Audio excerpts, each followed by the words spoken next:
Hi, welcome to your chess channel. Today's game is against Indonesia, 5-minute game on my cell phone. Here you go, here's my cell phone. Bit bigger than my skinny cell phone, which is also skinny. Anyway, let's get on with it. I'll just shut this window and we're away. Guess what? E4 was played against me 15 minutes ago. E5. Surprise, surprise, surprise. E5. Now I say prepare or not prepare. That is the question. I say just play chess. Just keep it simple. Just play chess. Don't try to I don't think it's a good idea to get all ready for your opponent before the game, because then it makes you a wee bit tired. I didn't actually do that in the tournament. I just played in Auckland. I didn't prepare for anyone. I just thought about what am I going to play. Sometimes I made mistakes about what I decided to play, because I might have opted to think, oh, they might have prepared for me. I better freak out and play something completely different. So what happens here? Knight f3. So I play knight c6. c3. d6. h3. So you can freak out about your opponent preparing for you. The top player who got first equal prepared for my French variation f5, which is actually on the database. So here's bishop e7. No special work in here. I haven't looked at this in the book. Bishop b5. Now let's go bishop d7. I'm just playing chess. I'm developing. I've got 3 pieces out. White's got only 2 out. Castles, knight f6. I've got another piece out. So I've got all my pieces out except for my queen, and my rooks aren't connected yet. c3, no, d3, and knight castles, So castles here, and now rook e1. Well, what now? a6, why not? Biff the bishop, biff the bishop, biff the bishop. Bishop a4, and I've just got this coming up for some reason today. I'm not sure why, but anyway, who cares? b5. It's just like Tim Finn in Melbourne when he was there for Split Ends concert. He forgot his lines. He forgot one of the words, the songs, and he just kept on going. But he laughed, so I could laugh too. I could laugh. h6. Why? I don't know. I just played it. Knight bd2, and now I go knight h7. One of my friend's favourite, and it's his birthday today, but I'm not dropping his name. But it's his birthday today, the 25th of October, and I think he's probably a wee bit older, but I just said happy 32 or 33rd already. So this is his move. He likes to play knight to h2. Is this? He likes to play knight h2 or knight h7 and stuff like that, and put this knight here. That's probably quite good. Anyway, we're just playing chess. Knight f1 on my cell phone, of course. f5. Here comes the f5 move from David Weegenaar. G, E f5, G f5, H f5, Y f5. Bishop f5, and then knight g3, bishop g6. Here we've got, what's happening here? We've got this again.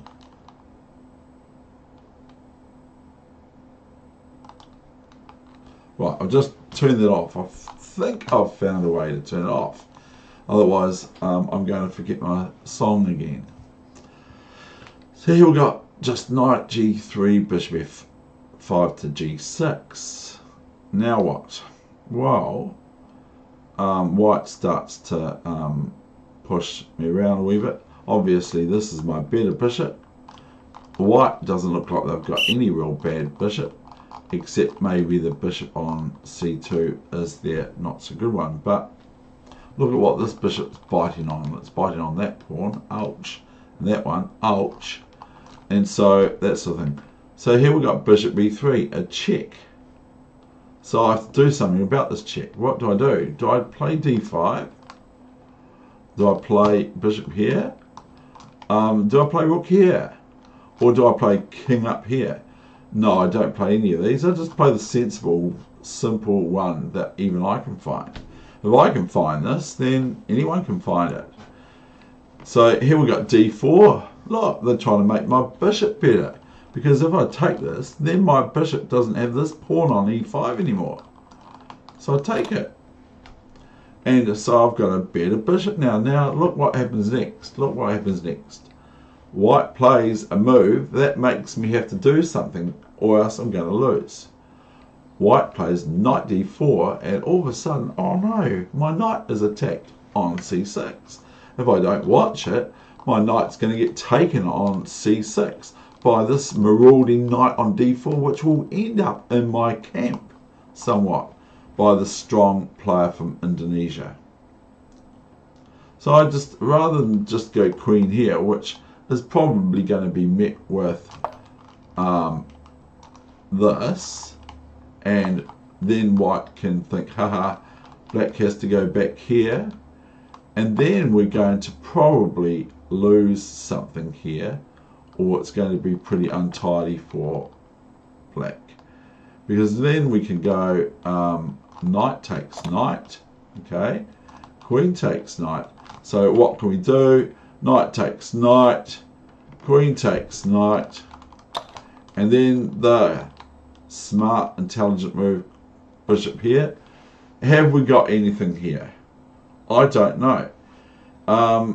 We could try this, but I don't really like one move for white, which is bishop e3, and all of a sudden, where does my queen go?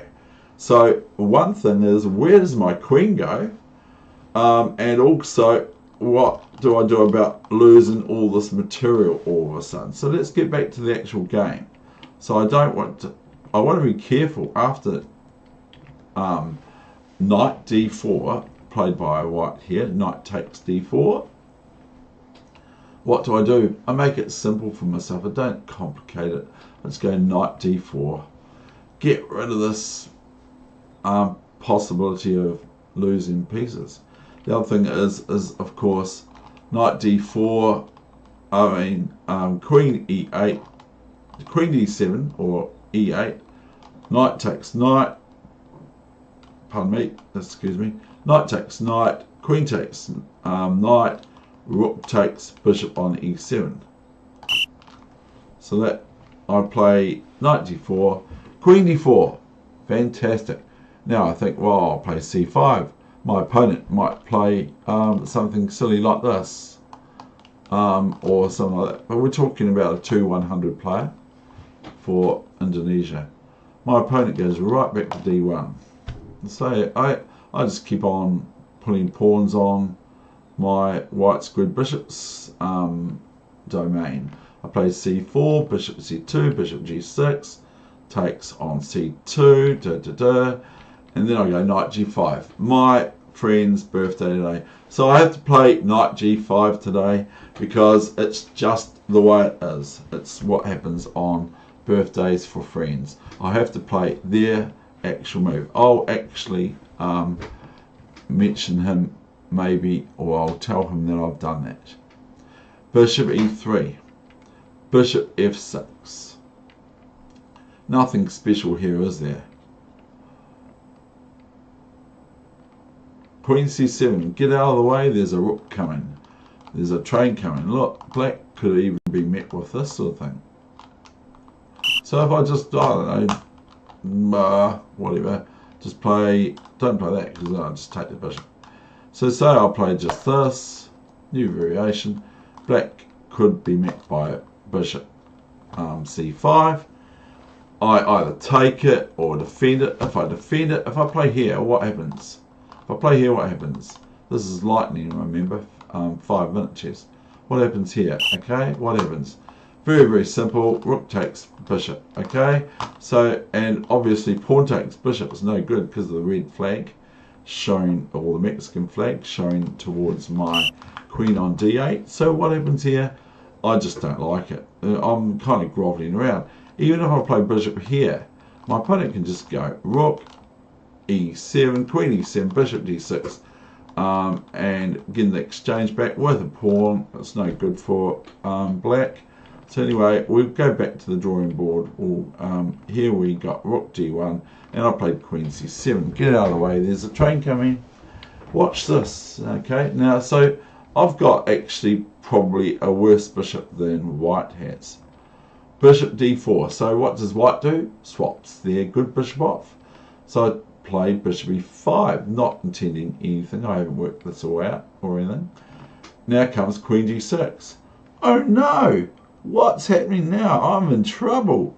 The queen is on my side of the board. What are you doing on my side of the board? So play rook f6. Go away. But the queen doesn't. She still stays on my side of the board. So I play rook a f8. So now I'm more or less fully developed, even though I've got this knight on the edge of the universe. Queen e2. Now I just think, oh well, I might as well just do this, this, this. Now I'm not saying that this is a good idea or anything like that. Please do not think I am, because I don't know if I am. Queen f2 I have to take back, otherwise I lose a lot of things. Now king f2 and d5. Now I'm just threatening, you know me, I'm just threatening something really basic here. What is it? Is it knight check? Is it knight back here? Is it knight here? Is it knight here and here and here, or here and here and here, and c b4 and c3 and all that sort of stuff? What am I threatening? I'm threatening queen f4 check, picking up this knight on g3 for nothing. I want that. That's the sort of thing I like. So anyway, rook e5 stops me from going there. Shall I just play now knight here? Maybe. But then I might have to meet rook f5. Rook to there. So I now have to think real quickly here. What do I do now? I go queen f7 check. Looks alright. Maybe white can just play rook f5. But I don't think they do. They go king f2 to g1. Now I go here. Look, this looks like I'm winning something. It looks like I'm going to win some material. Not. This is a knight h5. Maybe knight f5 is good too. I'm not sure. But knight h5 and queen f7. Now the knight's obviously attacked. Now if g4, what happens? What would I do? You know me. What would I do if I'm met with g4? There's a couple of things I might consider. But the one that is most greediest is knight f3 check and knight takes rook. And then I'll look after the fact of what to do next. So this knight on f6 to h7 to g5, or f3 to h2 to g4 is not too bad really. It's quite fun. So here white played knight g3 and I played b4. Can I play this move now instead? I'll leave that up to you to work out what white would play. So I play b4. Why not? Now rook f1 is a hot move for white because they're threatening my great dame, my great lady, my great dame, my great lady. So rook f8, king h7. Now watch this space. h4. Now I have to start to think, well, what am I going to do with this knight now it's been attacked? I don't really want to play it into e4, so go to e4, don't I? Just because I don't want to play it there doesn't mean I don't play it there, because my mind doesn't make any sense whatsoever. Some of the things that happen for my mind, I just don't even know after the fact what happened. So that's the thing about chess, is you can have a really, really good opportunity and your brain just turns to custard. Or mine does. I'm not saying yours does, mine does. So c3, rook e5 to e8. Now we're starting to get into checkmate domain for white to be able to checkmate me. So I have to just grab the ball and run. Now look at this move. Now, this is the exercise for you now. h5 is the next move for white. Okay? Now obviously I'm going to go queen, promote on b1, check. But how do I defend the situation with my king on h7 just about going to get checkmated? So what do I do? So cb2 threatens a nice juicy queen. So I'll have two queens versus two rooks and a knight. So h5, but this is threat of checkmate, of course. Regardless, almost. There's just about nothing I can almost do about it. There's nothing almost I can do about it. But there is something.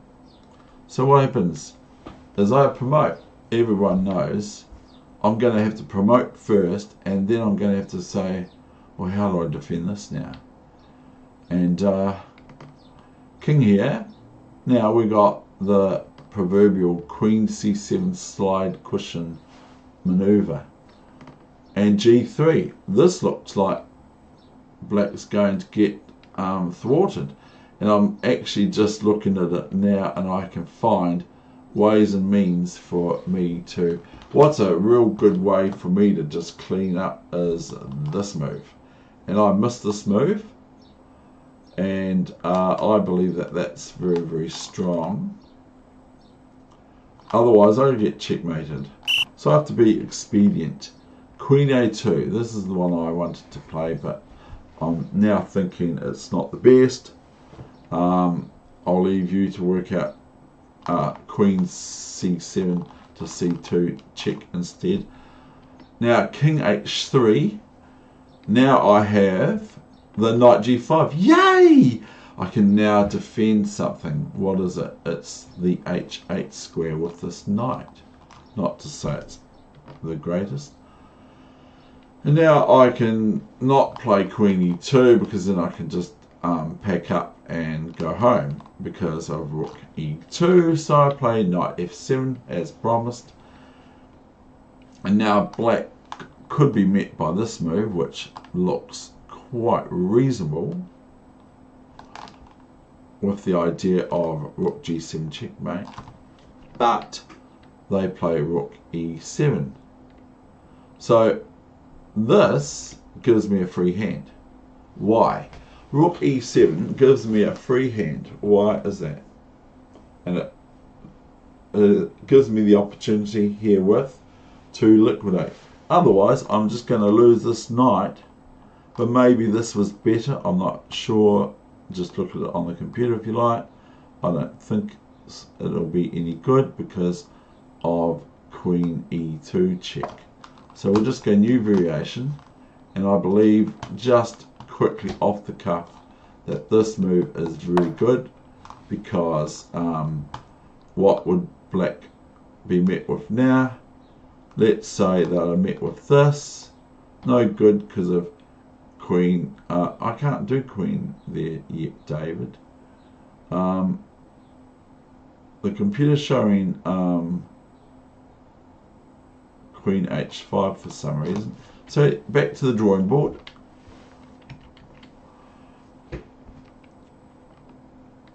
Rook e7. So what do I play now? Just a wee exercise for you, just short and sweet, as it's pretty simple.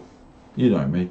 So rook e7, and I went, of course, queen e7, knight e7, queen e2 check, and then sad for white. Now it's all over. Queen e7 check, picking up the last remaining rook, and if I want to be feeble, I can play and march this pawn to b1 and make it a bishop or a knight or a rook or a queen. Thank you very much for visiting my YouTube chess channel. I hope you enjoyed that. I certainly did. So thank you for visiting your YouTube chess channel. That's David Weegenaar, over and out.